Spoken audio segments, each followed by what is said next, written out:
Saya memiliki aset lebih dari 100 miliar rupiah tetapi berbohong kepada pacar saya bahwa saya hanya berpenghasilan 32 juta sebulan.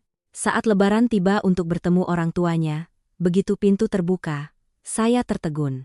Saya masih ingat betul sore hari di malam takbiran itu ketika mobil saya berbelok ke sebuah gang kecil di daerah Kebayoran. Senja yang duduk di sebelah saya terus-menerus merapikan rambutnya. Sebentar melihat ke cermin, lalu menunduk untuk mengatur tali tas di pangkuannya, seperti anak kecil yang akan dipanggil maju ke depan kelas. Cuaca Jakarta menjelang lebaran tidak sedingin di Sumatera, tetapi suasananya tetap berbeda dari hari-hari biasa. Perasaan gembira yang khas di hari-hari menjelang lebaran. Ketika di jalanan orang-orang membawa ketupat, parsel, dan kue-kue lebaran, di dalam hati setiap orang seperti ada api kecil yang menyala-nyala karena ingin pulang ke rumah. Senja menoleh ke arah saya sambil tersenyum, tetapi matanya tidak bisa menyembunyikan kegugupannya. "Mas Banyu, nanti kalau bicara sama Bapak, pelan-pelan ya." Bapak saya pendiam, kelihatannya begitu tapi tidak galak kok. Saya mengangguk, tangan saya masih di kemudi tetapi telapak tangan saya basah oleh keringat. Saya pernah duduk di tengah-tengah rapat dengan puluhan pemegang saham.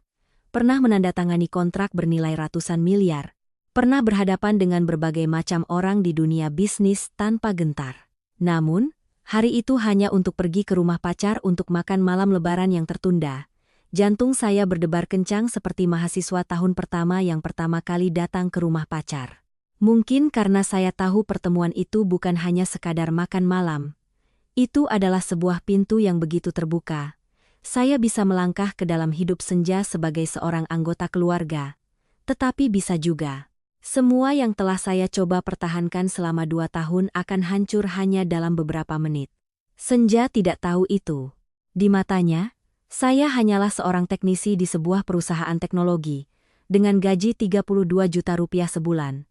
Cukup untuk hidup, sedikit ambisius, baik hati, tidak kaya tetapi tahu cara menyayangi orang.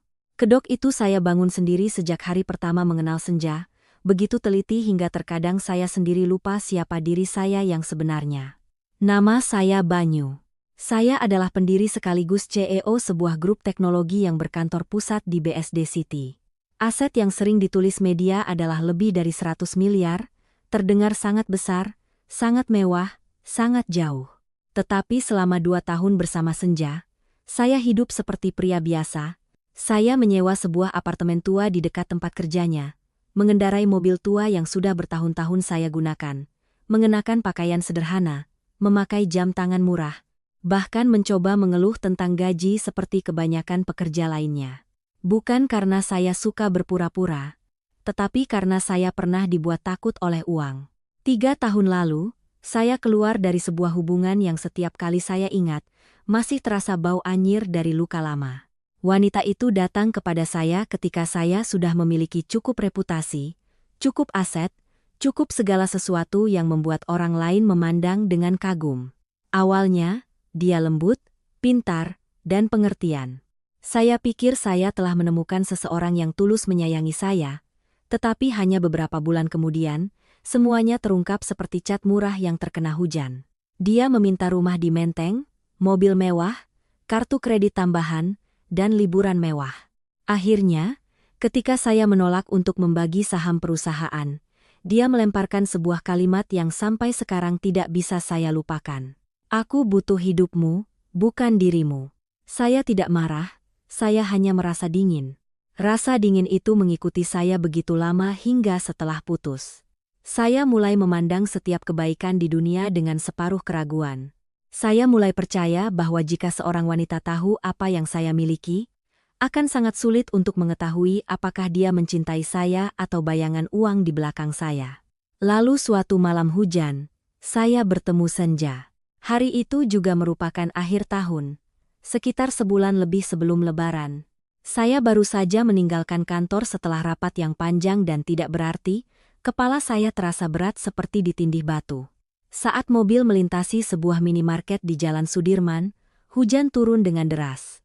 Saya mampir untuk membeli sebungkus rokok, berniat untuk berteduh sejenak sebelum pulang. Yang berdiri di kasir adalah seorang gadis berseragam biru, rambutnya diikat rapi di belakang, wajahnya tanpa riasan, matanya jernih dan bening seperti air sumur.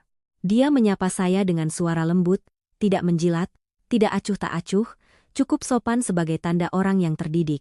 Ketika saya membawa sebungkah roti ke kasir untuk membayar, dia mengambilnya, berhenti sejenak, lalu berkata, "Mas, ini sudah kedaluarsa sejak kemarin, tunggu sebentar saya gantikan yang baru." Itu adalah hal yang sangat kecil. Begitu kecil sehingga orang lain mungkin akan mengabaikannya, tetapi justru karena terlalu kecil, hal itu menyentuh saya. Orang sering jujur pada hal-hal besar untuk menjaga reputasi. Tetapi pada hal-hal kecil yang tidak ada yang tahu, tidak ada yang memeriksa, orang mudah sekali bersikap sembrono. Namun Senja tidak seperti itu. Setelah mengganti roti, dia bahkan memberi saya sebungkus tisu tipis, sambil berkata, "Di luar hujan deras, Mas bisa pakai ini untuk mengelap tangan." Saya menatapnya. Untuk pertama kalinya setelah sekian lama, saya merasakan sesuatu yang lembut di dalam hati saya. Sejak hari itu, saya sering mampir ke toko itu, kadang membeli sebotol air, kadang sebungkus permen, kadang tidak butuh apa-apa tetapi tetap berputar jauh hanya untuk masuk. Mendengar dia berkata satu kalimat, "Ada yang bisa dibantu, Mas?" Lalu perlahan-lahan saya tahu namanya Senja, berasal dari Yogyakarta, datang ke Jakarta untuk bekerja sebagai akuntan di sebuah perusahaan kecil di Depok, dan di malam hari dia bekerja paruh waktu untuk mengirim uang ke kampung untuk orang tuanya. Keluarganya tidak berada, ibunya sakit punggung menahun, ayahnya dulu kuli bangunan, sekarang tenaganya sudah lemah, kakaknya bekerja jauh dan dialah yang menanggung sebagian besar pengeluaran keluarga. Senja menceritakan hal-hal itu dengan sangat alami, tanpa mengeluh, tanpa membanggakan diri, apalagi menjadikan kesulitannya sebagai alasan untuk menuntut sesuatu dari siapapun. Dia hanya berbicara seperti berbicara tentang cuaca, tentang bagian alami dari kehidupan yang harus dia pikul sejak lahir. Sementara itu, saat pertama kali saya duduk berhadapan dengan seorang gadis di sebuah kedai kopi kecil di Jalan Margonda, saya berbohong. Saya bilang saya bekerja sebagai teknisi di sebuah perusahaan teknologi dengan gaji 32 juta rupiah sebulan, keluarga biasa saja, dan tinggal sendiri di rumah sewaan. Senja tidak curiga, dia hanya tersenyum, lesung pipinya terlihat jelas, lalu berkata, "Wah, hebat itu, saya kira gaji Mas cuma sekitar 20-an. Kalimat itu membuat saya ingin tertawa sekaligus merasa sedih. Sejak saat itu, kami berpacaran. Selama 2 tahun, Senja tidak pernah bertanya berapa banyak tabungan yang saya miliki, tidak pernah meminta saya membelikannya barang mahal. Dia bisa duduk makan bakso seharga Rp15.000 di sebuah gang kecil dengan saya dan terlihat sebahagia sedang pergi ke pesta. Mungkin karena ingin menabung untuk masa depan, dia diam-diam membawa bekal dari rumah ke tempat kerja, lalu malamnya mampir ke tempat saya membawa sekotak sayur yang masih hangat, mengatakan bahwa dia memasak terlalu banyak jadi membawakan untuk saya. Tetapi saya tahu bukan karena dia memasak berlebih, itu karena dia peduli. Peduli dengan cara yang khas, diam-diam, hemat, tidak pamer, tidak berisik, sedikit demi sedikit meresap ke dalam hati seperti air hujan yang meresap ke tanah. Karena itulah kebohongan saya semakin menjadi batu besar di dada saya. Banyak malam Senja berbaring di lengan saya, berbicara tentang sebuah rumah kecil di masa depan, berbicara tentang jika menikah nanti harus menabung berapa setiap bulan, dan jika punya anak akan dititipkan pada kakek nenek dari pihak mana. Saya hanya bisa memeluknya erat tanpa berani membuka mulut. Saya takut dia tahu saya telah membohonginya selama ini. Takut kepercayaan di matanya akan hancur berkeping-keping. Takut perasaan paling murni yang pernah saya miliki akan mati begitu kebenaran terungkap. Tetapi saya lebih takut lagi ketika mendengar Senja berkata tepat sebelum mobil berhenti di depan rumah sederhana yang fasadnya telah dicat ulang milik keluarganya. "Oh iya, aku lupa bilang hari ini Mas Gilang juga pulang. Dia kerja sebagai manajer di sebuah perusahaan besar di BSD City, orangnya serius banget. Tapi jangan khawatir, dia paling sayang sama aku di rumah." Saya langsung menoleh ke arah Senja. "Mas Gilang kerja di perusahaan apa?" Senja menjawab dengan santai. "Masih sibuk mengambil keranjang hadiah dari perusahaan. Perusahaan Nusantara Vision. Mas pernah dengar?" Saya mendengarnya dengan sangat jelas. Karena itu adalah perusahaan saya. Jantung saya seperti diremas kuat. Wajah Gilang langsung muncul di benak saya. Manajer pemasaran, 31 tahun, bekerja selama 3 tahun, kemampuannya bagus, tenang, pendiam. Setiap rapat mingguan, dia selalu duduk di baris ketiga, berkas-berkasnya selalu rapi. Saya bahkan ingat cara dia berdiri dan presentasi dengan jelas, lugas, dan tanpa basa-basi. Saya tidak menyangka orang itu adalah kakak Senja. Segalanya di depan mata saya tiba-tiba berputar. Suara anak-anak bermain di gang, suara ketupat yang sedang direbus di rumah tetangga, aroma daun kelapa, aroma bawang goreng dari dapur. Semuanya masih terasa sangat biasa, sangat hangat, hanya hati saya yang menjadi dingin. Senja menggenggam tangan saya, tersenyum. "Kenapa, Mas? Wajah Mas pucat?" Saya mencoba menelan ludah, memaksakan senyum. "Tidak apa-apa. Mungkin agak lelah." Dia meremas tangan saya dengan lembut, seperti biasa. "Tahan sebentar ya. Setelah hari ini, Mas resmi jadi anggota keluarga." Anggota keluarga. Dua kata itu seharusnya membuat saya bahagia. Tetapi tepat pada saat itu, pintu besi di dalam rumah terbuka. Seorang pria tinggi kurus mengenakan kemeja yang lengannya digulung keluar ke teras, tangannya masih memegang tas hadiah lebaran dan sebotol sirup yang belum sempat diletakkan. Dia mengangkat kepala dan melihat saya. Saya juga melihatnya. Kami berdua tertegun karena pria itu tidak lain adalah Gilang. Dan tatapan kaget yang membeku di wajahnya membuat saya mengerti bahwa badai yang saya takuti selama 2 tahun terakhir akhirnya tiba di depan pintu. Gilang adalah orang yang pertama kali mendapatkan kembali ketenangannya. Tetapi saya bisa melihat dari matanya bahwa ketenangan itu hanyalah lapisan tipis yang menutupi guncangan yang baru saja datang. Dia berdiri di ambang pintu selama sekitar 2 detik lalu menoleh ke arah Senja. Suaranya mencoba terdengar alami tetapi masih ada sedikit serak karena terkejut. "Senja, ini pacarmu?" Senja tersenyum cerah, sama sekali tidak menyadari ada arus listrik tak kasat mata yang baru saja mengalir antara saya dan Gilang. Dia melangkah maju, melingkarkan lengannya di lengan saya, suaranya penuh kebanggaan seolah ingin memperkenalkan pria yang dicintainya kepada seluruh dunia. "Iya, Mas, ini Mas Banyu. Orang yang aku ceritakan selama ini. Dan ini Mas Gilang, kakakku." Saya merasakan tenggorokan saya kering kerontang. Pada saat itu, saya sempat berpikir untuk berbalik dan pergi, berpikir untuk membuat alasan darurat di kantor, lalu pergi dari sini sebelum kebenaran terbongkar. Tetapi saya juga tahu, jika saya melakukannya, itu sama saja dengan mendorong Senja ke dalam kejutan lain. Sebuah kejutan yang lebih buruk daripada dibohongi. Saya hanya bisa berdiri diam, menghadapinya. Sesuatu yang cepat atau lambat pasti akan datang. Saya mengulurkan tangan, mencoba menjaga suara saya tetap stabil. "Halo, Mas." Gilang menatap tangan saya lalu menatap lurus ke wajah saya. Tatapan itu tidak seperti tatapan seorang kakak yang sedang mengamati pacar adiknya, melainkan seperti tatapan seorang karyawan yang tiba-tiba melihat bosnya duduk di ruang tamunya dengan identitas yang sama sekali berbeda. Akhirnya, dia juga mengulurkan tangannya untuk menjabat tangan saya. Tetapi jabatannya sangat ringan, begitu ringan hingga hampir tidak ada tenaga. "Ya, masuklah." Hanya 3 kata, tetapi saya bisa mendengar dengan jelas nada canggung di dalamnya. Senja masih tidak menyadarinya. Dia menarik tangan saya masuk ke dalam rumah, mulutnya berceloteh. "Tuh kan, aku bilang juga apa."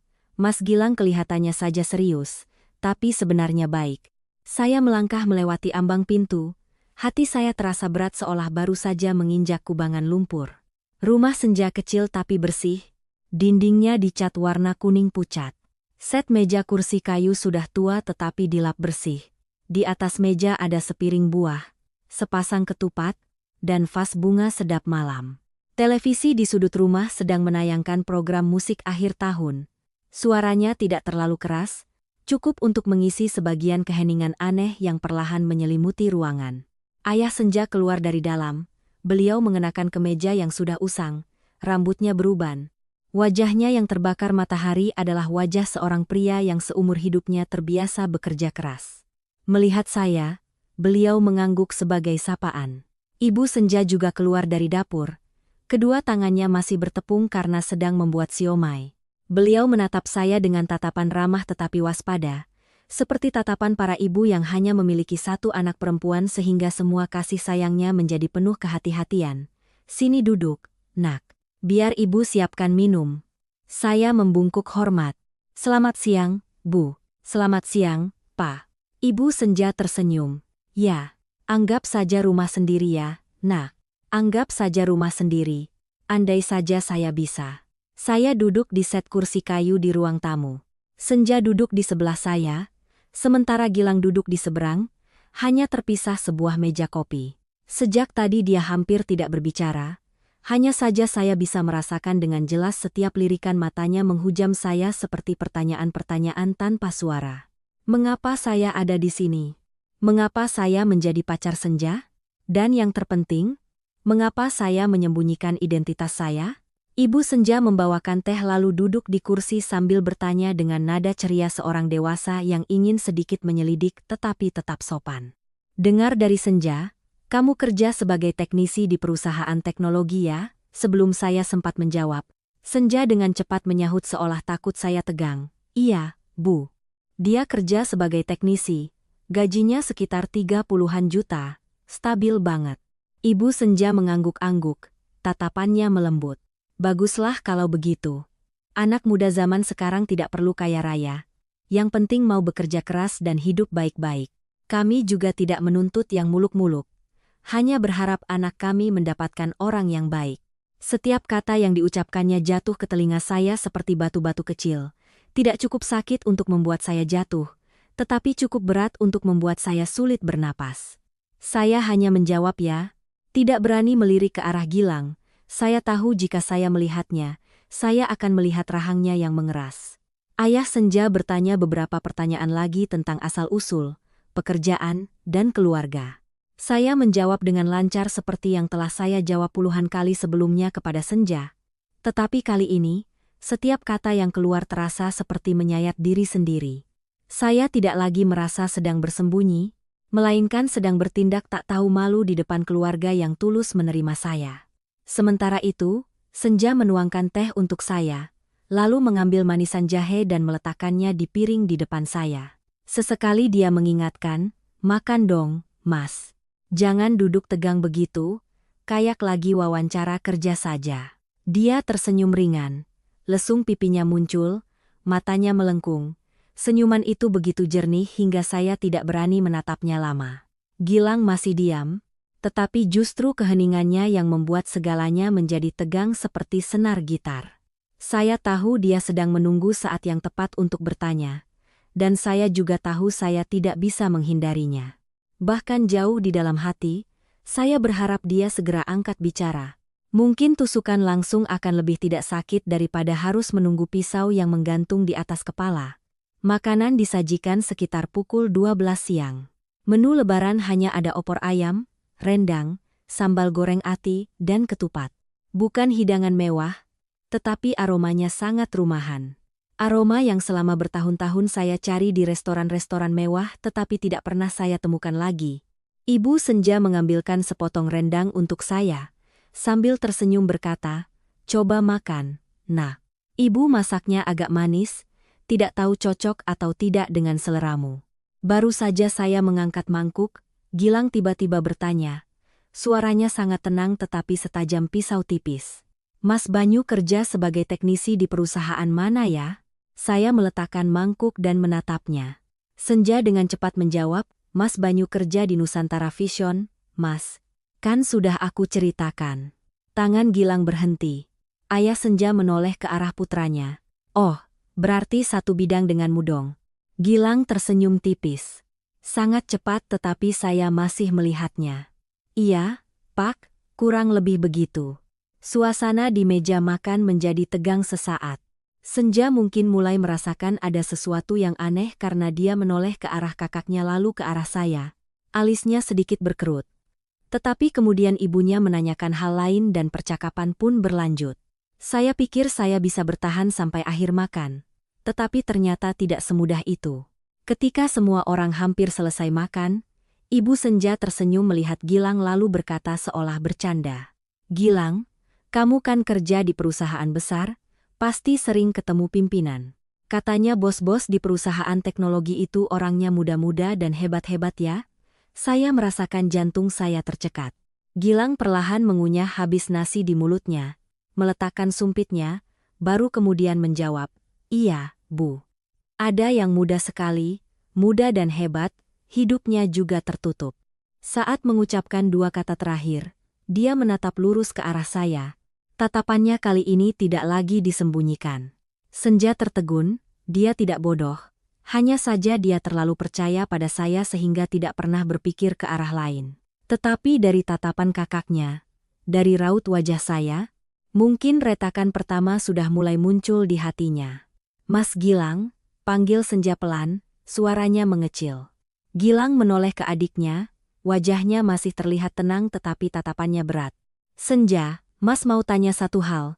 Kamu bilang Mas Banyu kerja sebagai teknisi di Nusantara Vision, benar?" "Iya, benar. Gaji 30-an juta. Senja mengangguk. Senyumnya sudah benar-benar padam. Gilang terdiam beberapa detik. 3 detik yang singkat itu bagi saya terasa seperti bertahun-tahun. Lalu dia kembali menatap saya, suaranya merendah, cukup untuk didengar oleh seluruh keluarga. "Kalau begitu, mungkin kamu salah orang. Karena yang duduk di depan saya ini bukan teknisi biasa." Saya merasakan ujung jari saya menjadi dingin. Ibu Senja meletakkan mangkuknya dengan keras. "Gilang, kamu bicara apa?" Gilang tidak langsung menjawab ibunya. Dia masih menatap saya, setiap kata keluar perlahan, memberatkan rumah kecil yang beraroma nasi baru itu. Dia adalah CEO perusahaan tempat saya bekerja. Seluruh ruangan seolah kehilangan suaranya.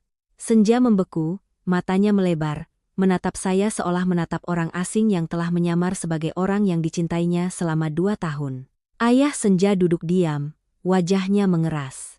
Ibu Senja memegang tepi meja, bibirnya bergetar seolah belum sepenuhnya mengerti. Dan saya tahu saat yang paling saya takuti akhirnya tiba, dan yang paling menyakitkan bukanlah karena ketahuan, tetapi ketika menatap Senja, saya melihat di matanya tidak ada lagi kepercayaan. Hanya ada pertanyaan bisu yang merobek hati saya menjadi serpihan. "Kamu siapa?" Ucapan Gilang jatuh seperti palu yang berat, tidak berisik tetapi cukup untuk mengguncang seisi rumah. Tidak ada yang berbicara sepatah kata pun selama beberapa detik setelah itu. Keheningan itu bukanlah keheningan biasa, melainkan keheningan sebelum badai ketika semua orang tahu sesuatu akan terjadi tetapi belum ada yang berani menyentuhnya. Senja masih duduk di sebelah saya, tetapi saya bisa merasakan dengan jelas jarak di antara kami baru saja meregang secara tak kasat mata. Tangannya masih di tepi meja tetapi tidak lagi menyentuh saya. Dia tidak melihat Gilang, juga tidak melihat ayah ibunya, tetapi hanya menatap lurus ke arah saya, matanya terbuka lebar, terkejut sekaligus seolah sedang mencoba mencari penjelasan yang masuk akal untuk apa yang baru saja didengarnya. "Mas Gilang, kamu bicara apa?" Suara Senja sedikit bergetar. Gilang menghela napas, menoleh ke adiknya. Tatapannya sedikit melembut, tetapi masih membawa keseriusan seseorang yang telah berpikir sangat matang sebelum berbicara. "Mas tidak salah bicara. Dia adalah CEO perusahaan Nusantara Vision. Orang yang setiap minggu harus Mas lapori." Ibu Senja menutup mulutnya dengan tangan, suaranya tercekat. "Ya Tuhan, jadi bagaimana ini? Banyu, coba kamu jelaskan." Ayah Senja tidak berkata apa-apa, tetapi tatapannya sudah berbeda. Bukan lagi tatapan menyelidik di awal, melainkan tatapan seorang pria yang sedang mencoba menilai kembali semua yang baru saja dipercayainya. Saya menarik napas dalam-dalam. Dada saya seperti diremas. Saya tahu saya tidak punya jalan mundur. Jika saat ini saya masih menyangkal, masih berdalih, itu bukan lagi sekadar kebohongan, melainkan kepengecutan. Saya menatap Senja, suara saya serak, "Maafkan aku memang seperti yang Mas Gilang katakan." Begitu ucapan itu selesai, saya melihat mata Senja tiba-tiba bergetar seolah baru saja ditarik jatuh. Dia menggelengkan kepalanya pelan seolah tidak mau percaya. "Tidak, tidak mungkin. Kamu bercanda kan? Kamu bilang kamu teknisi." Saya tidak bisa tersenyum. Saya juga tidak berani lagi menghindari tatapannya. "Aku sudah membohongimu." Suasana di ruangan itu seperti membeku. Senja berdiri tiba-tiba, kursi di belakangnya berderit kering. Dia mundur selangkah, lalu selangkah lagi. Seolah-olah saya baru saja menjadi orang yang sama sekali asing. Kamu menipuku. Saya ingin mengatakan sesuatu, tetapi tenggorokan saya seperti terkunci. Semua kata-kata yang telah saya siapkan selama 2 tahun, semua janji pada diri sendiri untuk mengatakan yang sebenarnya, saat ini menjadi tidak berarti. Saya hanya bisa mengangguk. Sangat pelan. Senja tertawa, tetapi itu bukan tawa kebahagiaan. Itu tawa yang keluar ketika seseorang tidak tahu harus menangis atau berteriak. Jadi 2 tahun ini apa? Kamu anggap aku apa? Kelinci percobaan? Setiap kata yang diucapkannya tidak keras, tetapi cukup tajam untuk mengiris saya. Saya berdiri, melangkah ke arahnya. Senja, dengarkan aku dulu. Aku tidak mau dengar. Dia memotong, suaranya meninggi. Untuk pertama kalinya selama 2 tahun saya mengenalnya. Ibu Senja terkejut. Ayah Senja juga sedikit mengernyit. Sementara Gilang dia menatap adiknya. Matanya penuh kekhawatiran. Senja menyeka air matanya. Tetapi semakin diseka, air mata semakin deras. Kamu bilang gajimu 30-an juta, aku percaya. Kamu bilang harus lembur, harus hemat, aku juga percaya. Aku bahkan takut kamu kelelahan. Aku bahkan menghitung setiap rupiah untuk membantumu. Ternyata, dia tidak bisa melanjutkan. Hanya menggelengkan kepala, kedua bahunya bergetar. Saya berdiri di sana, tidak berani mendekat lagi. Jarak di antara kami saat ini bukanlah beberapa langkah kaki, melainkan sebuah dinding yang dibangun dari kebohongan saya sendiri. Ayah Senja saat ini angkat bicara. Suaranya berat tetapi bertenaga. Nak, coba jelaskan pada Bapak, kenapa kamu harus melakukan ini? Pertanyaan itu bukanlah sebuah tuduhan, melainkan sebuah permintaan untuk dimengerti. Saya menoleh padanya, lalu menatap Senja, dan akhirnya menatap tangan saya sendiri. Saya takut. Takut apa? Tanya Ayah Senja. Saya menelan ludah. Saya takut jika dia tahu saya punya uang. Dia tidak akan lagi mencintai saya karena diri saya. Jawaban itu membuat seisi ruangan hening. Tidak ada yang langsung membantah, tetapi saya tahu kalimat itu tidak cukup untuk membenarkan apa yang telah saya lakukan. Gilang saat ini angkat bicara, suaranya tidak keras tetapi penuh penekanan. Jadi kamu pikir adik saya orang seperti itu? Saya langsung menggeleng. Tidak, justru karena dia tidak seperti itu, saya semakin ingin menyembunyikannya. Untuk apa disembunyikan? Untuk menguji. Gilang menatap lurus ke arah saya. Saya tidak bisa menjawab, karena jauh di dalam hati saya tahu sebagian dari itu benar. Senja mendengar ini lalu menangis, bukan tangisan terseduh-seduh yang berisik, melainkan tangisan tertahan. Setiap isakannya kecil tetapi begitu menyakitkan hingga yang mendengar pun ikut merasa sesak. Kamu tidak percaya padaku kan? Katanya dengan suara pecah. Saya buru-buru melangkah maju tetapi kemudian berhenti. Bukan aku tidak percaya padamu, tapi aku tidak percaya pada dunia ini. Begitu kalimat itu keluar, saya sadar betapa tidak berartinya itu. Karena cinta bukanlah sesuatu yang digunakan untuk melawan dunia. Cinta adalah sesuatu yang membuat dua orang berdiri di sisi yang sama. Sedangkan saya telah berdiri sendiri, menyeret Senja ke dalam permainan yang tidak diketahuinya. Ibu Senja saat itu mengelap tangannya ke celemek, suaranya bergetar. Nak, bagaimanapun juga ini urusan kalian berdua. Tapi yang kamu lakukan ini salah. Anak ibu, dia sangat percaya padamu. Saya menunduk. Iya, Bu. Saya tahu saya salah.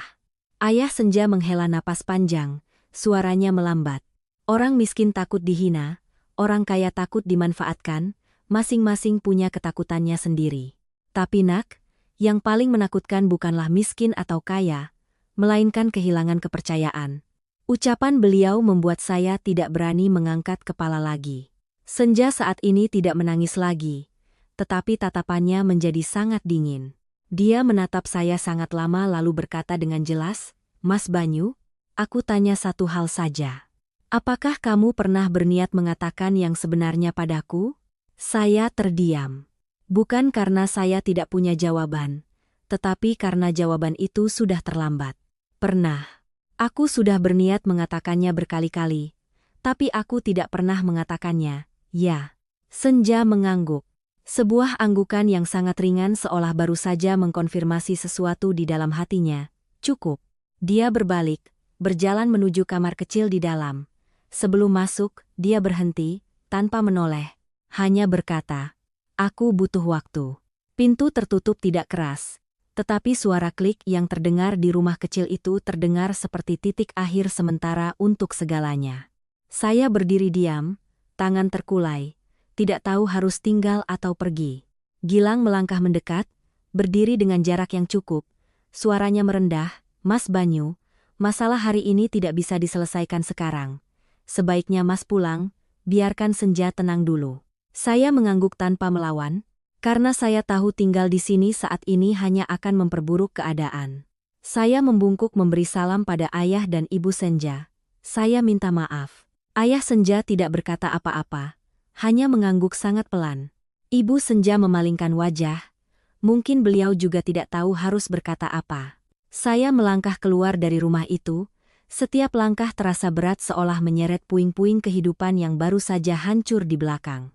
Ketika pintu tertutup di belakang saya berdiri diam di halaman selama beberapa detik sebelum perlahan berjalan ke ujung gang. Langit masih cerah, orang-orang masih membawa bunga, membawa kue, suara tawa masih terdengar di mana-mana. Tetapi di dalam hati saya, musim semi baru saja berakhir. Saya tidak ingat bagaimana saya bisa menyetir pulang. Jalanan dari Kebayoran ke BSD City hari itu lebih ramai dari biasanya. Kendaraan berdesakan, suara klakson riuh. Orang-orang membawa pulang hiasan ketupat yang bergoyang-goyang di bawah sinar matahari. Sementara saya duduk di belakang kemudi seperti bayangan, mata menatap lurus ke depan tetapi pikiran kosong. Ada saat-saat dalam hidup di mana seseorang tidak lagi merasakan waktu berlalu. Segalanya berlalu begitu saja seperti film yang dipercepat. Sementara kita berdiri diam di satu titik, tidak bisa maju dan tidak bisa kembali. Ketika sampai di apartemen, saya tidak langsung menyalakan lampu. Saya duduk di dalam mobil sebentar, memandangi jendela lantai 3, tempat di mana selama 2 tahun terakhir, setiap kali senja datang, lampu kuningnya selalu hangat seperti sebuah sapaan.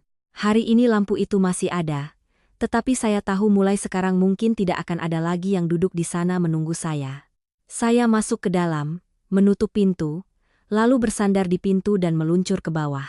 Rasanya seperti ada lubang besar yang baru saja digali di dada saya, tidak sakit menusuk, tetapi sakit yang hampa. Begitu hampa hingga tidak ada lagi yang bisa dipegang.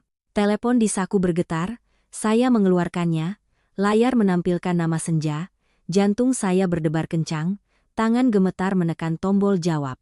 "Mas Banyu?" Suaranya di seberang sana lebih kecil dari biasanya, serak karena baru saja menangis. "Iya, aku di sini." Saya tidak tahu harus berkata apa lagi. Permintaan maaf yang sudah diucapkan di rumahnya sepertinya tidak lagi cukup kuat. Saya hanya bisa diam menunggu dia berbicara. Senja juga diam selama beberapa detik sebelum akhirnya angkat bicara. "Kamu sudah sampai rumah?" "Sudah." "Ya." Lagi-lagi hening. Tapi kali ini keheningan itu tidak lagi menenangkan. Tegang dan tipis, seolah-olah hanya butuh satu kata yang salah, semuanya akan putus.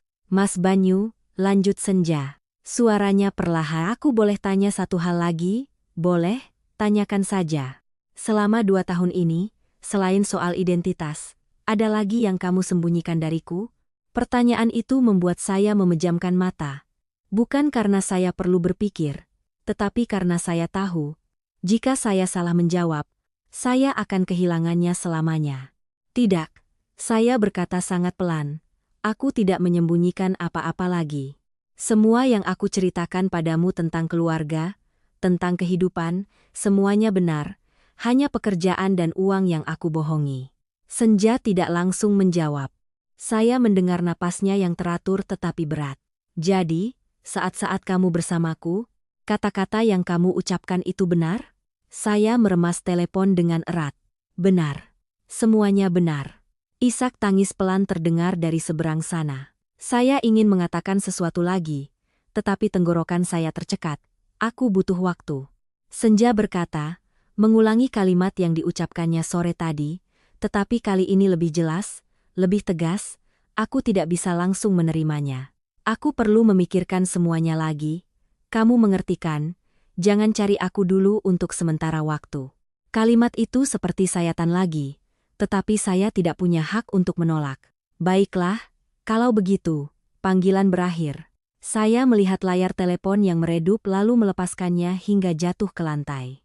Ruangan itu begitu sunyi hingga saya bisa mendengar dengan jelas suara jam dinding yang berdetak. Malam itu saya tidak tidur. Saya berbaring di sofa, mata menatap langit-langit, pikiran terus-menerus memutar ulang setiap gambaran siang itu. Tatapan senja, gelengan kepala ayahnya, suara Gilang, dan kalimat aku butuh waktu terus berulang seperti kaset rusak. Saya teringat pertama kali senja membawakan saya makanan. Teringat hari hujan saat dia menunggu di bawah emperan, tangannya memeluk kotak makan yang masih hangat. Teringat saat dia tertawa karena kopi buatan saya terlalu pahit lalu berkata pahit begini baru bisa bikin melek. Kenangan-kenangan kecil itu yang biasanya tidak saya perhatikan, kini muncul dengan sangat jelas. Setiap detail, setiap tatapan, setiap sentuhan ringan. Saya tidak kehilangannya dalam sekejap. Saya telah kehilangannya sejak lama. Hanya saja baru hari ini saya menyadarinya. Keesokan paginya saya tidak pergi ke kantor. Saya menelepon sekretaris, meminta untuk membatalkan semua jadwal rapat, lalu mematikan telepon. Saya tidak ingin bertemu siapapun, tidak ingin mendengar ucapan selamat lebaran apapun, dan tidak ingin ada yang melihat kondisi saya yang seperti ini. Siang harinya, bel pintu berbunyi, saya membuka pintu, melihat Gilang berdiri di luar. Dia mengenakan kemeja, celana panjang rapi seperti biasa, tetapi wajahnya terlihat sedikit lelah. Kami saling menatap selama beberapa detik, tidak ada yang berbicara. "Masuklah," kata saya. Gilang masuk, melihat sekeliling apartemen, tatapannya berhenti di sofa tempat saya baru saja duduk. "Kamu tinggal di sini, ya?" Tidak terlihat seperti tempat tinggal orang kaya. Saya tersenyum tipis. "Aku sengaja." Gilang mengangguk, tanpa berkomentar lebih lanjut. Dia duduk di kursi. Kedua tangannya saling bertautan lalu menatap lurus ke arah saya. Senja semalaman tidak tidur. Saya merasakan jantung saya tercekat. Dia tidak makan apa-apa sejak kemarin siang. Ibu saya harus membujuknya agar mau minum sedikit susu. Saya memalingkan wajah, tidak berani menatapnya. "Saya datang ke sini bukan untuk memukulmu." Gilang melanjutkan. Suaranya tenang tetapi berat. "Saya hanya ingin menanyakan satu hal." Saya menoleh kembali dan mengangguk. "Katakan saja, apakah kamu benar-benar ingin menikahi Senja?" Pertanyaan sederhana itu membuat saya terdiam cukup lama. Bukan karena saya tidak tahu jawabannya, tetapi karena saya mengerti jawaban ini bukan hanya sekadar kata-kata, melainkan tanggung jawab.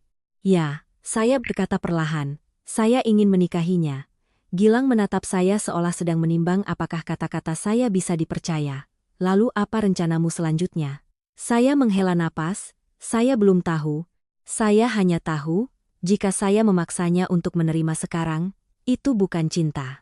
Gilang mengangguk pelan, kali ini tatapannya sedikit melembut, "Setidaknya kamu masih mengerti hal itu." Dia berdiri untuk pergi ke pintu lalu berhenti. "Mas Banyu," katanya, tidak menoleh. "Saya tidak membencimu, tapi saya tidak bisa memutuskan untuk Senja. Dia memaafkanmu atau tidak, itu haknya, saya tahu. Tapi ada satu hal yang saya ingin kamu ingat." Gilang melanjutkan, suaranya melambat, "Perasaan itu bukan ujian, kamu tidak punya hak untuk mengujinya." Kalimat itu membuat saya terdiam. Gilang membuka pintu dan melangkah keluar. Sebelum pergi, dia menoleh ke arah saya sekali lagi. "Kalau kamu serius, jangan hanya bicara, lakukan." Pintu tertutup, saya berdiri sendirian di dalam ruangan, mendengar langkah kakinya menjauh di koridor. "Lakukan." Dua kata sederhana tetapi saya tahu untuk melakukannya saya harus membayar harga yang tidak kecil, bukan dengan uang, melainkan dengan diri saya yang sebenarnya. Dan mungkin untuk pertama kalinya setelah sekian lama, saya mulai mengerti, untuk mempertahankan seseorang bukanlah dengan menyembunyikan apa yang kita miliki, melainkan dengan berani menunjukkan semuanya, termasuk hal-hal terburuk sekalipun. Setelah Gilang pergi, apartemen kembali sunyi seperti biasa. Tapi kali ini bukan lagi kesunyian yang menyenangkan, melainkan kesunyian yang membuat seseorang merasa begitu sendirian hingga tak punya pegangan. Saya berdiri cukup lama di depan pintu, tangan masih digagang pintu, seolah-olah hanya dengan membukanya bisa mengembalikan segalanya ke pagi kemarin. Ketika saya masih duduk di mobil, belum memasuki gang itu, belum berhadapan dengan tatapan senja, tapi hidup tidak bisa diputar kembali. Saya kembali masuk, duduk di kursi. Pikiran mulai perlahan merangkai kembali semua yang baru saja terjadi. Setiap kata yang diucapkan Gilang, setiap reaksi dari orang tua Senja, setiap tetes air mata darinya, semuanya tampak lebih jelas dari sebelumnya. Ada satu hal yang baru saya sadari sekarang. Selama 2 tahun ini, saya tidak hanya menyembunyikan identitas dari Senja, tetapi tanpa sadar saya juga menempatkannya pada posisi yang sangat tidak adil. Saya punya hak untuk menguji, sementara dia sama sekali tidak tahu bahwa dia sedang diuji. Memikirkan itu, hati saya terasa berat. Saya pernah merasa diri saya adalah korban yang perlu dilindungi, tetapi lupa bahwa orang lain juga berhak diperlakukan secara adil. Sore itu saya membuka ponsel dan membaca kembali seluruh percakapan antara saya dan Senja sejak awal kami kenal. Pesan-pesan sederhana menanyakan sudah makan atau belum, sudah pulang kerja atau belum, tidur cepat ya. Saat dibaca ulang terasa biasa, tapi sekarang membuat saya tercekat. Saya sadar selama ini, Senja tidak pernah bertanya tentang uang. Dia hanya peduli apakah saya lelah, apakah saya cukup makan, apakah saya tidur nyenyak. Saya pernah berpikir saya cerdas karena menciptakan sebuah kedok yang sempurna. Tapi ternyata yang saya lakukan hanyalah mendorong diri saya menjauh dari seseorang yang tulus kepada saya. Malam itu, saya duduk di meja kerja, membuka laptop bukan untuk bekerja, melainkan untuk menulis surat. Saya tidak tahu apakah Senja akan membacanya, juga tidak tahu apakah menuliskannya akan mengubah sesuatu, tapi saya tahu ada hal-hal yang jika tidak diungkapkan, saya tidak akan pernah punya kesempatan untuk mengatakannya lagi. Saya menulis sangat lama, menulis tentang pertemuan pertama kami di minimarket, menulis tentang roti yang kedaluarsa, menulis tentang perasaan hangat saat dia memberikan tisu di tengah hujan. Saya menulis tentang ketakutan saya, tentang hubungan masa lalu yang membuat saya kehilangan kepercayaan, tentang alasan saya memilih untuk menyembunyikan identitas. Saya tidak membela diri, tidak menyalahkan, hanya menceritakan semuanya sebagai sebuah pengakuan. Saat menulis kalimat "aku salah", tangan saya berhenti cukup lama. Bukan karena saya tidak mau mengakui kesalahan, tapi karena saya tahu 2 kata itu mudah diucapkan tapi konsekuensinya tidak mudah diperbaiki. Hampir tengah malam, saya baru selesai mengetik baris terakhir. Saya membacanya kembali sekali, tidak banyak mengedit, hanya menambahkan 1 kalimat di akhir. Aku tidak berani meminta maafmu sekarang, hanya berharap kamu tahu perasaanku tidak pernah palsu. Saya menyimpan file itu lalu mencetaknya. Kertas putih itu tergeletak di meja. Huruf-huruf hitamnya jelas tapi saya merasa itu terlalu ringan, tidak cukup berat untuk membawa semua yang ingin saya katakan. Keesokan paginya, saya memutuskan untuk pergi ke kantor, bukan karena saya sudah siap menghadapi segalanya, tapi karena saya tidak bisa terus bersembunyi. Pekerjaan tetap harus dilakukan dan saya juga butuh sesuatu untuk menahan diri dari berpikir terlalu banyak. Saat memasuki ruang rapat, saya melihat Gilang sudah duduk di sana. Dia masih seperti biasa, duduk di posisi yang biasa. Di depannya ada tumpukan dokumen yang rapi. Hanya saja kali ini saat saya masuk, tatapannya bukan lagi rasa hormat seorang karyawan kepada bos, melainkan tatapan seseorang yang sudah tahu terlalu banyak. Rapat berjalan seperti biasa, saya presentasi, semua orang mencatat, sesekali ada yang bertanya. Gilang juga melaporkan bagiannya, suaranya datar, tidak ada yang berbeda. Jika tidak tahu apa yang terjadi, mungkin tidak ada yang mengira di antara kami ada hubungan lain selain pekerjaan. Setelah rapat selesai, semua orang berangsur-angsur pergi. Saya menahan Gilang. Gilang, duduk sebentar. Dia mengangguk, menarik kursi dan duduk. Ruang rapat menjadi sunyi. Saya berdiri di ujung meja, menatapnya sejenak sebelum berkata, "Senja, bagaimana kabarnya hari ini?" Gilang tidak langsung menjawab. Dia menatap saya, matanya sedikit lelah. Dia masih belum baik-baik saja. Pagi ini ibu saya harus libur kerja untuk menemaninya di rumah. Saya mengangguk, merasa hati saya semakin berat. Aku sudah menulis surat. Bisakah kamu membantuku memberikannya pada Senja? Gilang diam beberapa detik lalu bertanya balik. Kamu pikir surat bisa menyelesaikan masalah ini? Aku tidak berpikir itu bisa menyelesaikannya. Kataku jujur. Aku hanya berpikir ada hal-hal yang perlu aku katakan. Apapun hasilnya nanti. Gilang menatapku lalu menghela napas. Berikan padaku. Saya mengeluarkan surat dari tas dan memberikannya padanya. Dia menerimanya tanpa membaca, hanya memegangnya. Akan kuberikan. Tapi dia mau baca atau tidak, itu haknya. Aku mengerti. Gilang berdiri, bersiap untuk pergi. Sebelum keluar ruangan, dia berbalik. Mas Banyu, katanya, suaranya tidak setajam kemarin. Ada satu hal yang ingin aku katakan. Katakan saja. Dia bukan tipe gadis yang mudah goyah karena uang. Tapi dia juga bukan tipe orang yang bisa menerima kebohongan. Saya mengangguk. Aku tahu. Kalau begitu, kamu harus menerima satu kemungkinan. Gilang melanjutkan. Mungkin kali ini kamu benar-benar kehilangannya. Kalimat itu tidak mengejutkan. Saya sudah memikirkannya sejak kemarin. Tetapi mendengarnya dari orang lain tetap saja menyakitkan. Aku tahu. Gilang tidak berkata apa-apa lagi, membuka pintu dan pergi. Saya berdiri sendirian di ruang rapat, menatap pintu yang baru saja tertutup. Untuk pertama kalinya dalam beberapa tahun, saya merasa tidak bisa mengendalikan hidup saya lagi. Sore harinya, saya menerima sebuah pesan.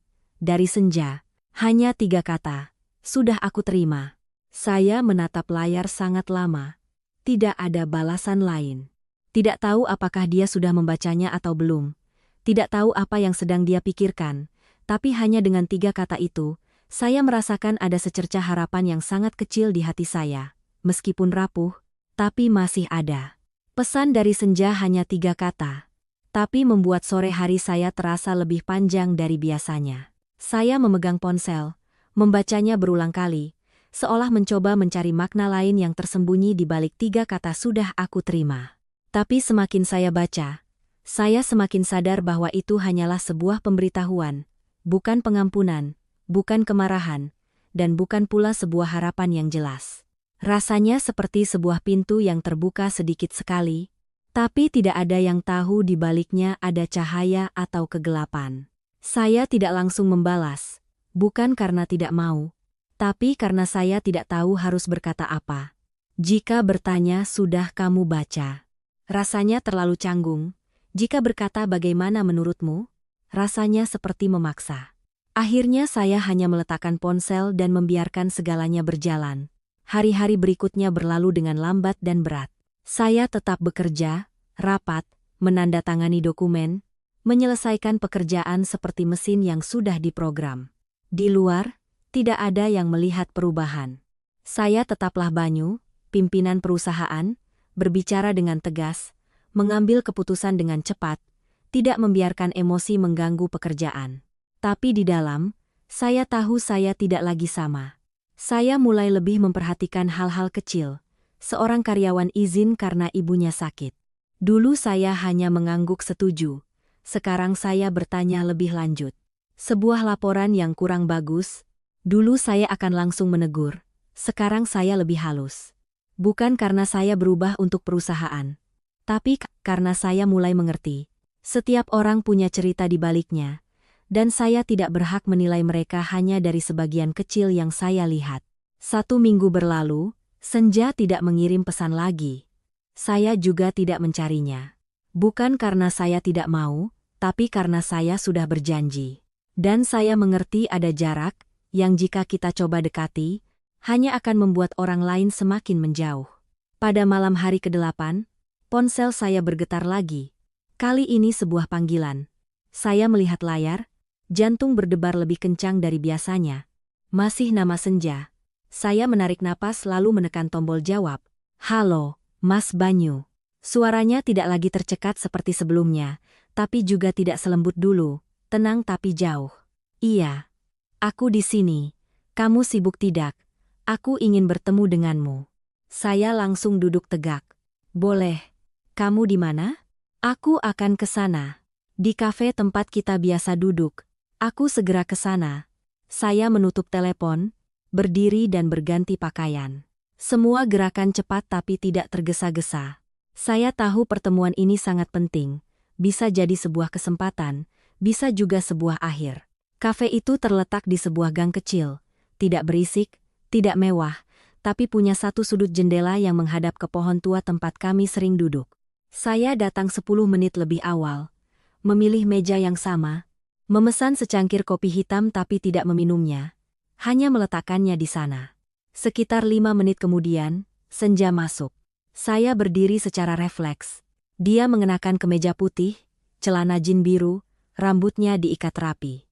Wajahnya lebih kurus dari sebelumnya, matanya tidak lagi secerah biasanya, tapi ada sebuah ketenangan yang belum pernah saya lihat.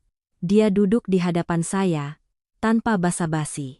Sudah lama menunggu? Tidak lama. Ya, lagi-lagi hening.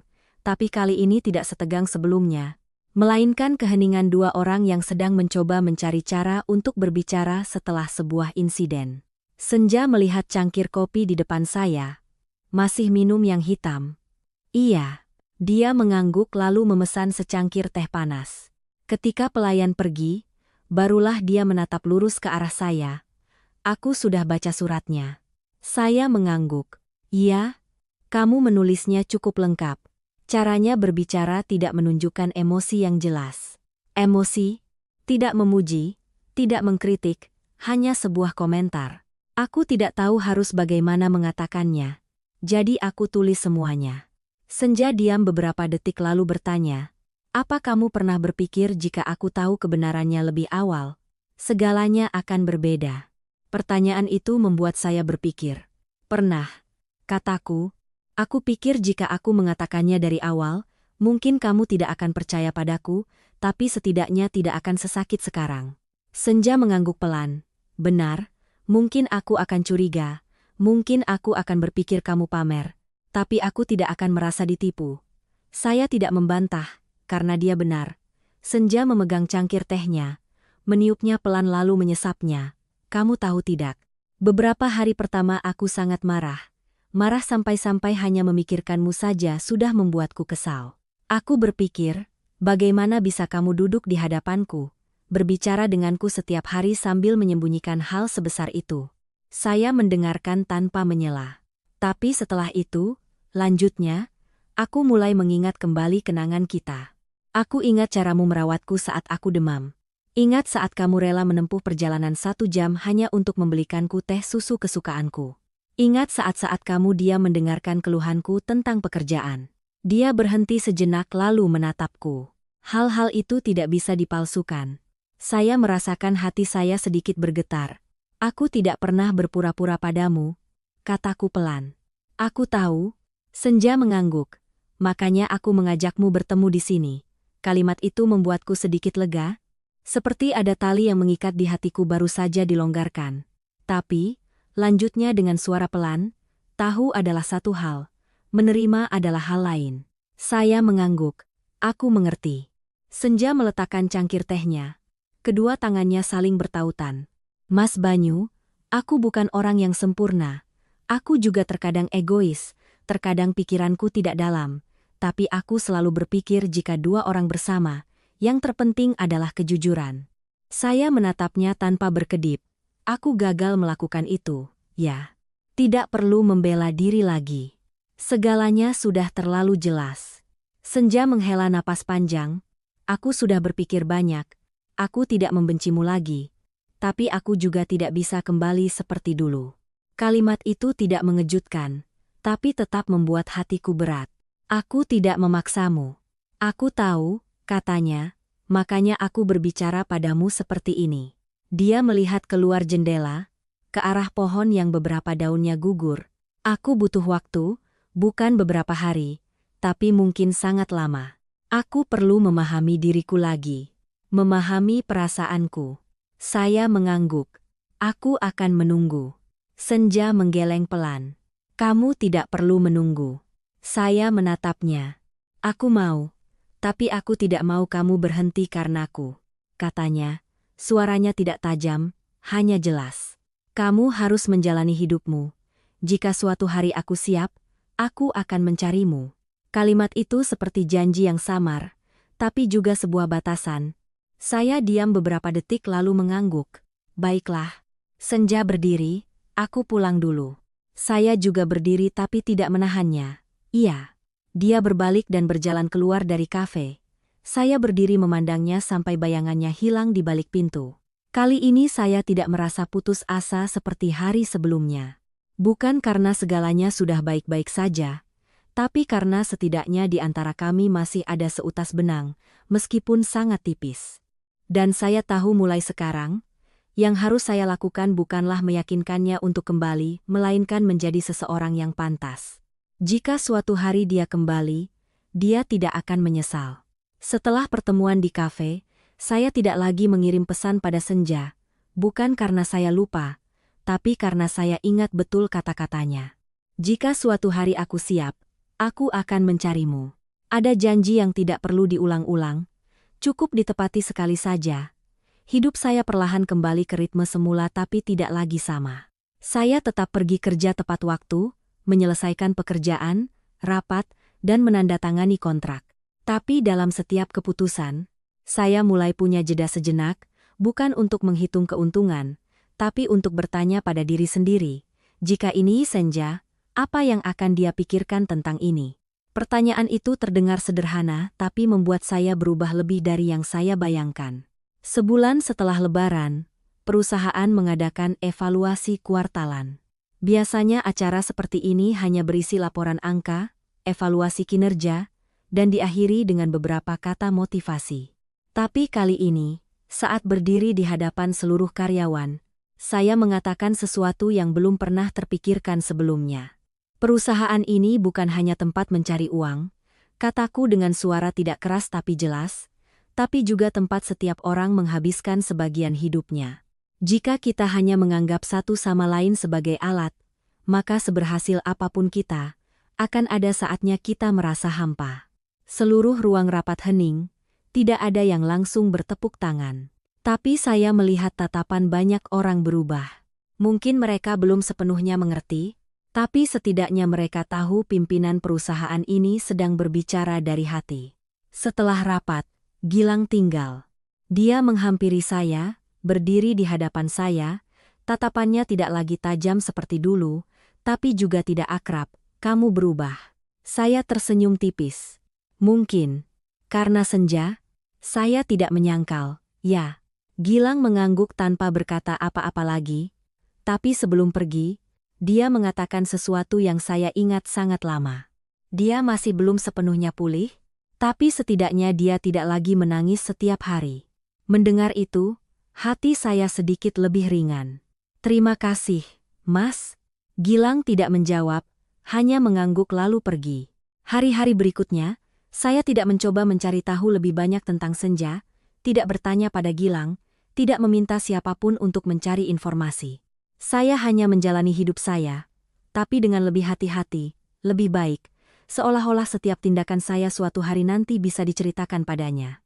Sekitar 3 bulan kemudian, pada suatu sore awal musim kemarau, saat saya sedang duduk di ruang kerja, sekretaris saya mengetuk pintu. Pak Banyu, ada yang ingin bertemu. Tidak ada janji. Saya mengangkat kepala. Siapa? Namanya Bu Rania. Saya sedikit tertegun. Nama itu tidak saya lupakan. Pintu terbuka, Rania masuk. Dia masih sama, berpakaian rapi, riasan tipis, senyum secukupnya.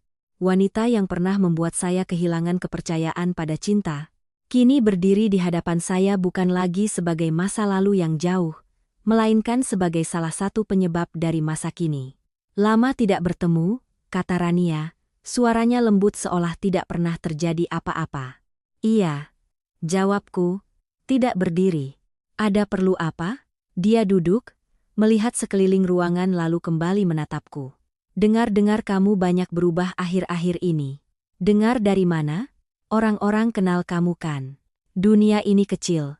Saya tidak bertanya lebih lanjut. Saya tidak peduli apa tujuannya datang, tapi saya tahu pertemuan ini tidak sederhana. Kamu sedang dekat dengan seseorang. Rania bertanya dengan nada bercanda. Saya menatapnya. Itu tidak ada hubungannya denganmu. Rania tersenyum tipis. Masih dingin seperti dulu, tapi aku lihat kamu tidak lagi sama. Saya diam. Dia memiringkan kepala menatapku sejenak lalu berkata, aku minta maaf. Dua kata itu membuatku terkejut tapi tidak cukup untuk membuatku goyah. Minta maaf untuk apa? Untuk apa yang aku lakukan dulu? Kata Rania dengan suara pelan. Waktu itu aku naif. Aku pikir uang adalah segalanya. Tapi belakangan aku baru sadar. Bukan seperti itu. Saya mendengar tapi tidak merasakan apa-apa. Lalu aku berpikir, jika waktu itu aku tidak seperti itu, mungkin segalanya akan berbeda.